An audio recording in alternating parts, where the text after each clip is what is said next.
Today we will do class 8 chapter number 24 natural resources.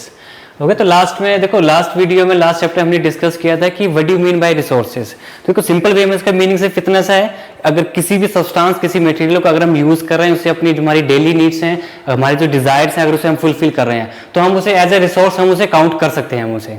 Okay तो जितनी भी बात है सभी फोकस किस बात पे है कि हम किसी सब्सटेंस मटेरियल को किस तरह से हम यूज कर रहे हैं। अब यूजेस की बात करेंगे तो यूजेस मींस कि अगर हमारे पास अच्छी टेक्नोलॉजी होगी तो हम उसको अच्छे से यूज करेंगे, अगर टेक्नोलॉजी नहीं होगी तो हम उसे यूज नहीं कर सकते हैं उसे। ओके तो उसी के साथ साथ मैक्सिमम जितने रिसोर्सेज हैं अब हम काउंट करें, क्योंकि ये चैप्टर टोटली बेस्ड है नेचुरल रिसोर्सेज पे। तो नेचुरल रिसोर्सेज कौन कौन से हमारे पास, like land, soil, water and natural vegetation, wildlife as a resource and also air. Okay atmosphere, air को भी हम एज ए नेचुरल रिसोर्स में हम काउंट कर सकते हैं हम। तो इसमें जो सबसे फर्स्ट टॉपिक है हमारा लैंड एज ए रिसोर्स।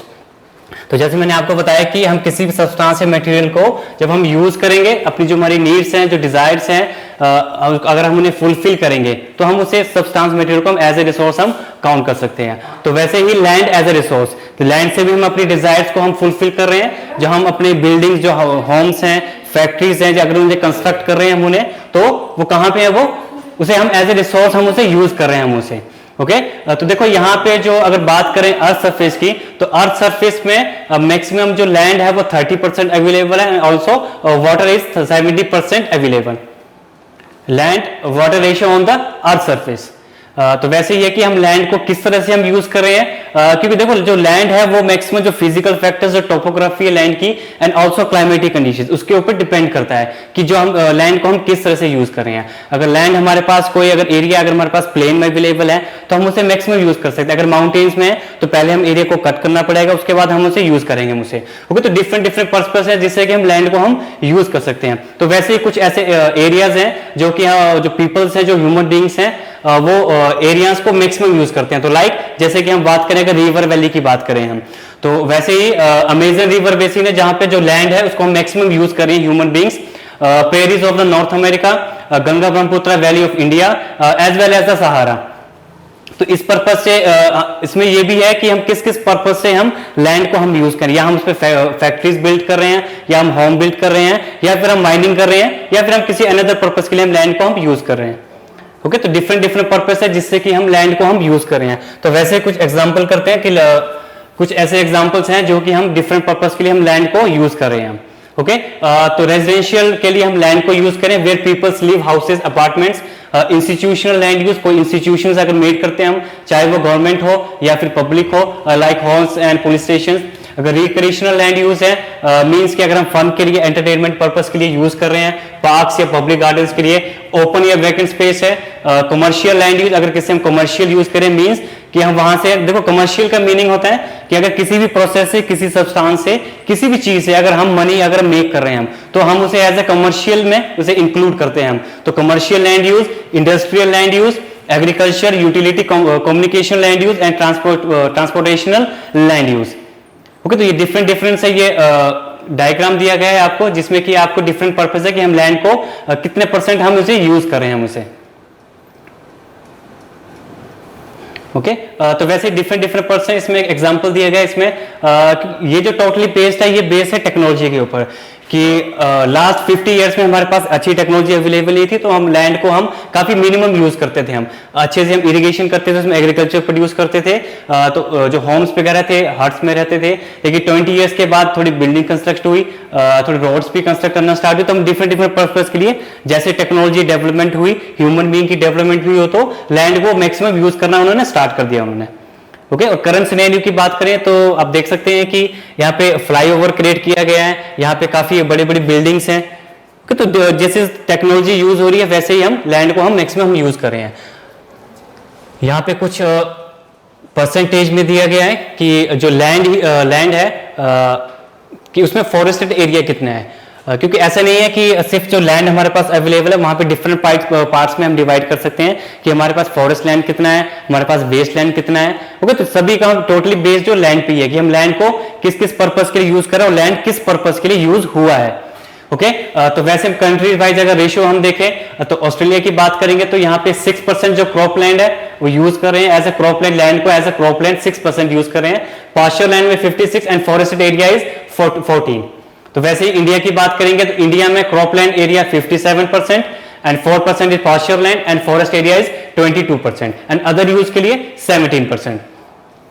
लेकिन आपको ये रेशियो आपको लर्न करनी है अच्छे से कि हमारे पास अर्थ प्लैनेट में कितना लैंड सरफेस और कितना वाटर सरफेस हमारे पास, तो 30% लैंड एरिया अवेलेबल है एंड 70% इज वाटर अवेलेबल है हमारे पास। ओके तो इसमें एक एग्जांपल है कि what do mean by individual property resource. तो इंडिविजुअल प्रॉपर्टी रिसोर्स में अगर कोई इंडिविजुअल है, अगर चलो मैं ही अपनी बात करता हूं कि अगर कोई प्रॉपर्टी अगर मेरे नाम की है उसे मैं एज ए रिसोर्स यूज कर रहा हूं, या कोई लैंड है जो मेरे नाम पे है, ओके और वहां पे मैं अगर एग्रीकल्चर प्रोड्यूस कर रहा हूं या किसी डिफरेंट पर्पस के लिए यूज कर रहा हूं, तो उसे मैं काउंट करूंगा इंडिविजुअल प्रॉपर्टी रिसोर्स कि इंडिविजुअल का वो प्रॉपर्टी रिसोर्स है।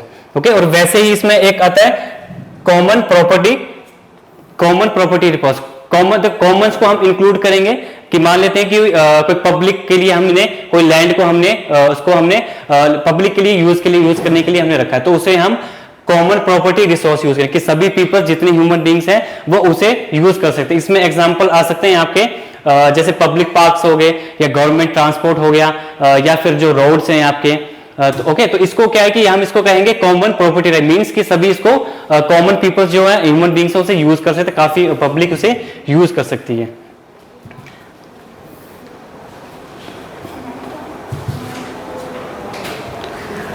ओके नेक्स्ट है इज लैंड डिग्रेडेशंस। देखो जिस तरह से हम लैंड को हम यूज कर रहे हैं हम कि मैक्सिमम उसे यूज कर रहे हैं अपने डिफरेंट पर्पस, जो नीड्स हैं जो डिजायर्स हैं हम उसे फुलफिल कर रहे हैं, तो उससे क्या है कि देखो डिग्रेडेशन का मीन्स है अगर आप अगर नॉर्मल बात करें तो हिंदी में से कहेंगे निम्नीकरण कि कुछ फैक्टर्स है जिससे कि इसके लॉस हो रहा है, इसको हम निम्नीकरण कर रहे हैं, ओके लेस कर रहे हैं। लेकिन अगर ज्योग्राफी की बात करेंगे तो डिग्रेडेशन का मीन्स है कि किसी चीज को हम या तो डिस्ट्रॉय कर रहे हैं या वो चीज हमारे फैक्टर से या किसी भी कारण से वो पोर हो रही है। जैसे कि अगर सॉइल की बात करें हम तो सॉइल में क्या आएगा हमारे पास, सॉइल में कि जो सॉइल की फर्टिलिटी अगर लूज हो रही है तो मींस लैंड जो है वो डिग्रेडेड हो रही है, या फिर जो अच्छी लैंड है जो फर्टाइल सॉइल है हमारे पास अगर वो अनफर्टाइल में कन्वर्ट हो रही है तो मींस लैंड को हम डिग्रेडेड कर रहे हैं हम।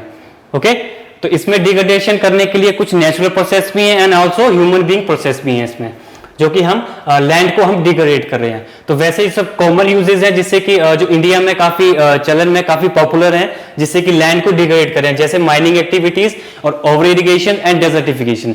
इससे क्या है कि इससे जो लैंड है वो डिग्रेडेड हो रही है, ओके डिस्ट्रॉय हो रही है, या फिर उसकी जो फर्टिलिटी या जो लैंड है वो पोरर हो रही है हमारे पास। तो इसमें कुछ मेजर्स हैं, कुछ स्टेप्स हैं जिससे कि हम उसी लैंड को हम कंजर्व कर सकें। कंजर्व मींस कि हम उसे सेव कर सके फॉर अवर पर्पस या फ्यूचर पर्पस के लिए हम उसे सेव कर सकें हमसे। ओके तो हम किस तरह से लैंड को हम कंजर्व कर सकते हैं हम, ओके देखो इसमें मैक्सिमम ये है कि हम किस तरह से हम लैंड को रेकलेस यूज करें। रेकलेस यूज मींस कि जो हमारी डिजायर्स है हम फटाफट से उसे हम फुलफिल कर लेंगे, कुछ छोड़ेंगे भी नहीं हम उसे, ओके हमें जरूरत नहीं है लेकिन हम फिर भी उसे यूज करेंगे, तो उसे कहेंगे हम रेकलेस यूज ऑफ लैंड, जिससे कि काफी सीरियस प्रॉब्लम क्रिएट होती है, जनरेट होती है जिससे।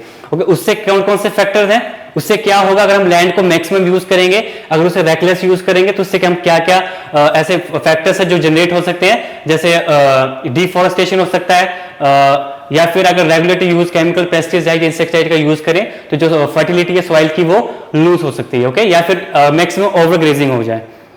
ओके तो इसमें ही कुछ मेथड्स हैं, कुछ चेक्स दिए गए जिससे कि हम लैंड को हम कंजर्व कर सकते हैं।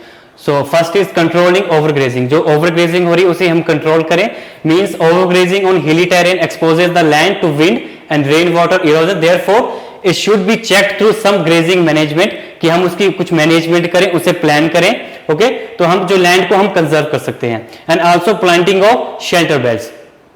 देखो checks for land conservation means देखो अगर कोई भी एक चीज हम कर रहे हैं तो हमें एक प्रॉपर एक प्लानिंग की जरूरत होती है हमें, कि हम उसे प्लानिंग करें। अगर हम किसी चीज को बिल्कुल प्लान मेथड से अगर यूज करेंगे तो हम आज भी यूज कर सकते हैं और आने वाले फ्यूचर में भी उसे यूज कर सकते हैं। ओके तो हर चीज की मैनेजमेंट होनी चाहिए, एक वेल प्लानिंग होनी चाहिए। तो वैसे ही अगर लैंड को हम यूज कर रहे हैं तो लैंड को हम कुछ ऐसे मेथड्स कुछ अप्लाई करें जिससे कि हम लैंड को कंजर्व कर सकें। ओके तो जो ओवर ग्रेजिंग हो रही है लैंड पे उसे हम कंट्रोल करें, उसकी अच्छे से हम ग्रेजिंग मैनेजमेंट करें या उसे एज ए प्लानिंग में हम उसे यूज करें हम उसे। Okay and also planting of shelter belts, planting rows of trees in the form of barrier between the path of wind and vegetation to reduce the speed and intensity of the wind. Okay, and the next is controlling mining, कि जो हम mining कर रहे हैं, mining से क्या करते हैं हम कि मैक्सिमम जो हमारे मिनरल्स हैं उसे हम डग आउट करते हैं, उसे हम ओके तो जो माइनिंग हम अगर कर रहे हैं अगर हम तो उसे हम कंट्रोल मेथड में हो, बिल्कुल प्लानिंग से हो, एनवायरमेंट भी उससे पॉल्यूट ना हो. Okay and next one is proper management of waste land. जो वेस्ट लैंड हमारे पास प्रेजेंट है जिसे हम यूज करें या अनयूज है हमारे लिए, तो हम उसकी प्रॉपर मैनेजमेंट करें कि किस तरह से हम वेस्ट लैंड को हम अपने पर्पस के लिए हम यूज कर सकें हम. Okay and the next is proper treatment and disposal of industrial effluents and waste. Okay तो प्रॉपर ट्रीटमेंट, जो भी इंडस्ट्रियल वेस्ट जनरेट हो रहा है तो उसकी हम प्रॉपर ट्रीटमेंट करें उसकी, और उसको बिल्कुल प्लानिंग के अनुसार उसको हम कहीं पर उसको अगर डंप करना है उसको तो हम अच्छे से कहीं पे उसको डंप करें. इसमें जो green word affluence, affluence means कि अगर कुछ केमिकल्स या फर्टिलाइजर या कोई पेस्टिसाइड अगर फैक्ट्री से रिलीज हो रहे हैं, ओके जो कि काफी हैजार्डस हैं. So methods of land conservation, कौन कौन से मेथड है? लैंड रिकमेंडेशन, कि land which is not in use wow to use by reclaiming it, कि जो लैंड को हम यूज नहीं कर सकते उसे हम यूज करें. ओके एफोरेस्टेशन की मैक्सिमम से हम ट्रीज को हम प्लांट करें ताकि जो okay and the regulated use of chemical pesticides, अगर हम केमिकल पेस्टिसाइड्स को यूज कर रहे हैं हम तो उसको हम बिल्कुल रेगुलेटेड वे में हम उसे यूज करें. और किस तरह से हम कर सकते हैं? अगर हम पीपल्स को अगर हम एजुकेट करें, उन्हें इन्फॉर्म करें कि अगर आप इस तरह से कुछ चीज को यूज कर रहे हैं आप, तो आप किस तरह से उसको आप सेव कर सकते हैं उसे. ओके आप पीपल्स को एजुकेट करेंगे, इन्फॉर्म करेंगे कि अगर आप मैक्सिमम यूज करेंगे, मैक्सिमम केमिकल पेस्टिसाइड का यूज करेंगे अपने लैंड पे, तो आपकी लैंड की जो फर्टिलिटी है वो लूज होती जाएगी. ओके तो हम पीपल्स को एजुकेट कर सकते हैं, टेरेस फार्मिंग को अडॉप्ट करें.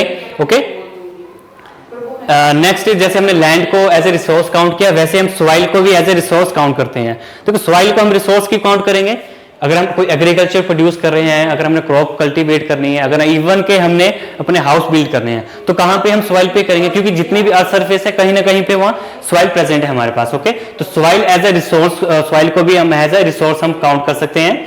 तो जो हमारे पास कौन सी लेयर है? देखो एक लेयर होती है कि अगर हम ओवरऑल बात करें तो हम अर्थ को 3 लेयर्स में हम डिवाइड कर सकते हैं, क्रस्ट, मेंटल एंड कोर. तो जो सॉइल हमारे पास प्रेजेंट है वो अर्थ क्रस्ट है, उसे हम outer most layer of the earth surface कहते हैं उसे हम.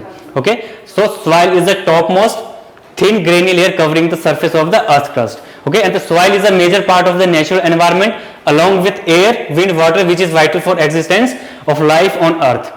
Okay अब देखते हैं कि सॉइल की प्रोफाइल किस तरह से है, कि सॉइल को हम किस तरह से डिवाइड कर रहे हैं हम. ओके तो इसमें सबसे पहले हमारे पास कि जो सॉइल हमारे पास अर्थ सरफेस पे प्रेजेंट है उसे हमने 3 लेयर्स में डिवाइड किया गया है. जैसे हमारे पास टॉप सॉइल प्रेजेंट है जो कि लेयर है closest to the surface of the ground, जिसमें जो पार्टिकल्स हैं काफी फाइन, काफी माइन्यूट पार्टिकल्स होते हैं of humus and vegetations. Second is subsoil, this layer is below the topsoil के बिल्कुल बिलो होगी and it is made up of weathered rock, silt, clay and some nutrients से ये जो सब soil है ये मेड करेगी, ये लेयर्स मेड करेगी. Okay and the third one is bed rock, the bottom layer is known as bed rock and solid layer होगी, अनवेदर्ड रॉक होगी, जो रॉक्स होंगी काफी स्ट्रॉन्ग होंगी वो. ओके इजिली वो अनरोडेड इरोडेड नहीं होगी and also below the loose soil. अब इसमें कुछ दिया गया कि फॉर्मेशन ऑफ सॉइल, सॉइल किस तरह से फॉर्म्ड होती है, किस तरह से सॉइल बनती है. ओके तो जो हमारे पास सॉइल जो अवेलेबल है उसे हम डिवाइड कर सकते हैं alluvial soil, black soil, red desert, laterite and mountain soils. Okay देखो सॉइल फॉर्मेशन की अगर बात करें तो सॉइल्स बनने के लिए इस तरह से नहीं है कि हम 1 या 2 साल में हम सॉइल्स को हमारा जनरेट कर सकते हैं. Okay over the millions of years लगते हैं ये सॉइल को अगर हमने फॉर्म करनी है हमने, और ये नेचुरल प्रोसेस है, ये कि नेचुरल प्रोसेस से ही सॉइल जो है उसकी फॉर्मेशन होती है. And factors affecting soil formation, जो सॉइल फॉर्मेट हो रही है तो उसके कौन कौन से फैक्टर्स हैं? सबसे पहले बात करेंगे कि सॉइल कहां पे प्रेजेंट होगी. हमारे पास parent rock, parent rock means कि कोई हमारे पास कोई ऐसा कोई सब्सटेंस, कोई ऐसी मटेरियल या कोई ऐसा बेस अवेलेबल होगा जिसपे सॉइल वो स्टे करेगी, उसे हम कहेंगे parent rock. Okay and the second is climatic conditions भी डिपेंड करेंगी, वो सॉइल की फॉर्मेशन में वो इफेक्ट करेंगी by the temperature and rainfall. Okay next one is topography. Topography भी काफी बेस्ड होती है सॉइल फॉर्मेशन के लिए, कि जो टोपोग्राफी है वो प्लेन एरिया है या फिर माउंटेन्स है या फिर प्लेट्यूज है. ओके तो उसके अकॉर्डिंग ही जो सॉइल है वो फॉर्म्ड होगी. Okay and also the major factor is living organisms and also time. देखो टाइम के लिए मैंने अभी बताया कि टाइम के लिए ऐसा नहीं है कि हम एकदम से सॉइल को जनरेट कर सकते हैं। Over millions of years soil की फॉर्मेशन के लिए काफी टाइम लगता है। ओके, तो time is required for soil formation. The thickness of soil profile depends on time. The longer a soil profile has been exposed to soil forming agents like rain vegetation, और ये agents हैं जो कि soils को help करते हैं ताकि soil अच्छे से form हो जाए। Okay, rain vegetation greater the thickness of the soil file, और ये साथ में क्या करेंगे, जो soil की thickness है उसे जो soil profile की जो thickness है उसे ये काफी thick करेंगे इसे। ओके, साथ ही में जैसे सॉइल को हम एज ए रिसोर्स काउंट कर रहे हैं, सॉइल को यूज कर रहे हैं, तो वैसे कुछ ऐसे मेथड्स हैं जिससे कि हम सॉइल को डिग्रेडेशन होने से बचा सकते हैं और साथ में उसे हम कंजर्व भी हम उसे कर सकते हैं। इसमें कंजर्व किस तरह से कर सकते हैं कि हम जो सॉइल को मैक्सिमम यूज कर रहे हैं कैसे, अगर हम देखो एग्रीकल्चर पर्पस के लिए अगर हम क्रॉप को कल्टीवेट कर रहे हैं तो मैक्सिमम हम एग्रीकल्चर पर्पस के लिए सॉइल को यूज कर रहे हैं, और हम अगर मैक्सिमम केमिकल पेस्टिसाइड्स या फर्टिलाइजर इंसेक्टिसाइड्स को यूज करेंगे तो उससे क्या होगा, उससे जो सॉइल की फर्टिलिटी है वो लूज होती जाएगी। तो जो लैंड है वो ओवर द टाइम वो क्या होगा, उसकी जो फर्टिलिटी लूज हो जाएगी तो वो लैंड एज हमारे पास वेस्ट लैंड बन जाएगा या फिर वो एज ए डेजर्ट बन जाएंगे वो। ओके, तो हमें लैंड को डिफॉरेस्टेशन नहीं करना है, मींस ट्रीज की कटिंग नहीं करनी है, और लैंड की ओवर एक्सप्लॉयटेशन नहीं करनी है फॉर फ्यूल वुड के लिए, ओवर ग्रेजिंग के लिए और एग्रीकल्चर एक्टिविटीज के लिए। ओके, और साथ ही में केमिकल फर्टिलाइजर एंड इंडस्ट्रियलाइजेशन के लिए भी हमें जो सॉइल है उसका हमने ओवर यूज हमने नहीं करना है। अगर हम ये मेथड अप्लाई करेंगे तो हम सॉइल को हम कंजर्व हम कर सकते हैं और डिग्रेडेड होने से हम उसे सेव कर सकते हैं हम उसे। ओके, ये कुछ मेथड्स हैं ये सॉइल डिग्रेडेशन के लिए, deforestation, rain wash, landslide, overgrazing, over use of chemical fertilisers and floods. इससे क्या हो रहा है, इससे सॉइल है जो डिग्रेडेड हो रही है। ओके, एंड सॉइल कंजर्वेशन के लिए मेथड्स के लिए मल्चिंग कर सकते हैं, terrace farming, rock dam, contour barriers, intercropping and also last one is contour ploughing. ये कुछ मेथड्स हैं जिससे हम सॉइल को हम कंजर्व कर सकते हैं। Okay, and the last one is water as a resource, कि वाटर को भी हम एज ए रिसोर्स यूज कर रहे हैं जो हमारी डिजायर्स हैं, क्योंकि देखो जो वाटर है वो एक काफी बेसिक एलिमेंट है। जितनी भी लाइफ प्रेजेंट है या इवन कह सकते हैं नॉन लिविंग ऑर्गेनिजम्स, उसको भी हम जो वाटर है काफी एक इंपॉर्टेंट रिसोर्स है उनके लिए। ओके, देखो ह्यूमन बींग्स के लिए ये जितने लिविंग ऑर्गेनिज्म उनके लिए तो है ही है ये साथ में ये, लेकिन जो नॉन लिविंग्स है, अब नॉन लिविंग्स में बात करेंगे हम, जैसे एयर, अगर एयर में अगर वाटर वेपर प्रेजेंट नहीं होंगे, ओके, तो जो एयर है हमारी काफी वो एयर है वो ड्राई रहेगी वो, तो उससे जो ह्यूमन बीइंग्स है, जो बाकी जो ऑर्गेनिजम्स हैं उनकी लाइफ अच्छे से सस्टेन नहीं हो सकेगी। ओके, तो बात करते हैं कि जो वाटर है हमारे पास अर्थ सरफेस पे, प्लेनेट अर्थ पे कितना अवेलेबल है, तो about 70% of its surface is covered with water. Means कि जो अर्थ सरफेस का जो 70% एरिया लैंड है वो किससे कवर्ड है, वो विथ वाटर से। And the most of this water is the maximum water जो सलाइन है, क्यों, क्योंकि हमारे पास मैक्सिमम ओशंस में ये वाटर प्रेजेंट है। And only 2.7% water on the earth surface is available as a fresh water, जो कि हम यूज करते हैं। एंड उसमें से जो 2.7% में से भी सिर्फ 1% ऐसा है जो कि फिट है फॉर ह्यूमन कंजम्पशन के लिए।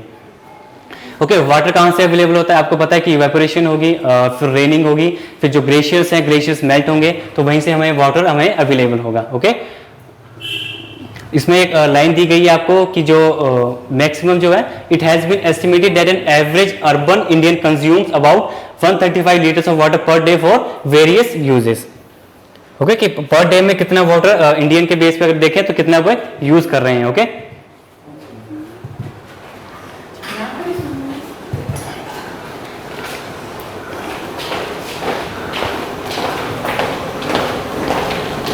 ओके, अब बात करते हैं कि सिर्फ हमारे पास 1% वाटर ही क्यों अवेलेबल है हमारे पास, जो कि फिट है फॉर ह्यूमन कंजम्पशन के लिए। ओके, तो problems of access to clean water, the major causes for shortage of fresh water supply are growing population increase और urbanisation, industrialisation and changing lifestyle of the people. And wastage of water can commonly be seen during gardening, bathing, washing clothes, utensils, vehicles and cattles. इसमें हम water को हम maximum हम use कर रहे हैं। Okay, इसमें तो पर्पस दिए गए कि मेजर कॉजेज कौन कौन से जिससे कि हमें फ्रेश वाटर की स्टोरेज हमें शॉर्टेज हो रही है हमें। ओके, तो यूनाइटेड नेशंस ने कहा है, United Nations report on water states 200 million work hours are consumed by women across the world collecting water for their family in just one day. कि मींस कि जो फीमेल्स हैं तो इंडिया में या वर्ल्ड में भी जो फीमेल्स है इन्हें वाटर लेने के लिए काफी दूर दूर तक इन्हें जाना पड़ता है। जैसे कि हम बात करें राजस्थान की बात करें अगर इंडियन कंट्री की, तो डेजर्ट वाले एरिया में फीमेल्स को काफी दूर दूर तक जाना पड़ता है वाटर लेने के लिए, ओके, ताकि वो अपने उस वाटर को यूज कर सके। ओके, तो इसमें कुछ मेजर्स भी दिए गए हैं कि किस तरह से वाटर पोल्यूशन किस तरह से होता है। तो major contaminants are nitrates, metals and pesticides from agriculture and industries. Okay, and the most of these chemicals are non biodegradable and reach human body through water, causing many types of skin, stomach and other health problems. Means कि देखो जितने भी waste हमारे पास generate हो रहा है तो हम क्या करते हैं कि मैक्सिमम उसे वाटर में हम उसे डंप कर देते हैं। ओके, हम ये नहीं देखते हैं कि वो वेस्ट ड्राई है हमारे पास या वेट है, हम उसे डायरेक्ट हम उसे वाटर में हम उसे डंप कर देते हैं उसे। तो उससे क्या है कि उससे जो वाटर है वो पॉल्यूट हो रहा है वो। Okay,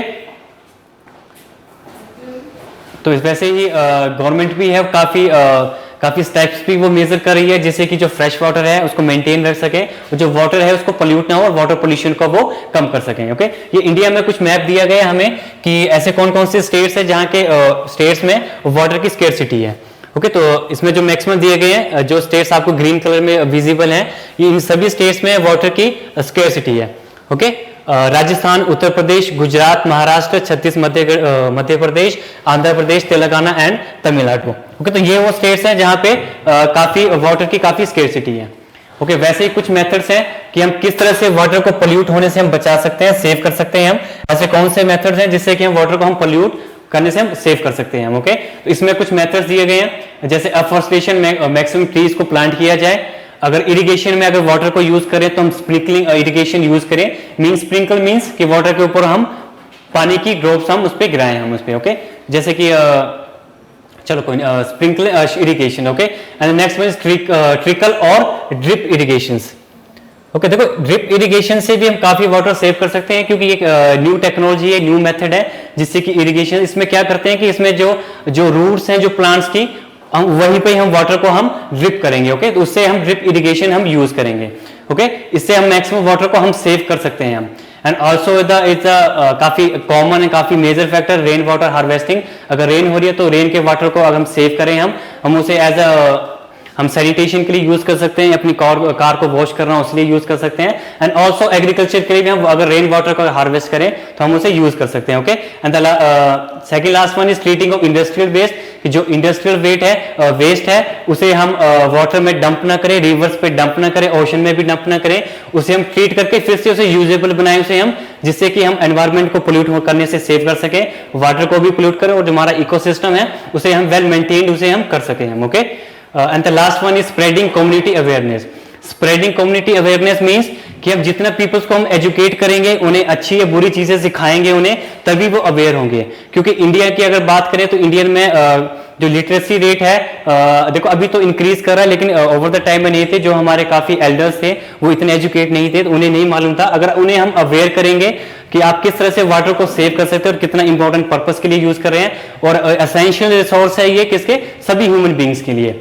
okay, there should be individual and community education of domestic pollutants, agriculture pollutants and wasteful practices and community efforts can help in conserving this precious resource. Okay, तो जो वाटर है हम इसे also ऐसे हम इसे precious resource काउंट कर सकते हैं इसे हम। ओके, तो आज हमने मैक्सिमम रिसोर्स देखे, हमने लैंड को हम किस तरह से resource as a resource use कर रहे हैं, वाटर एंड सॉइल। ओके, तो आज के लिए हम इतना ही करेंगे हम। Okay, thank you.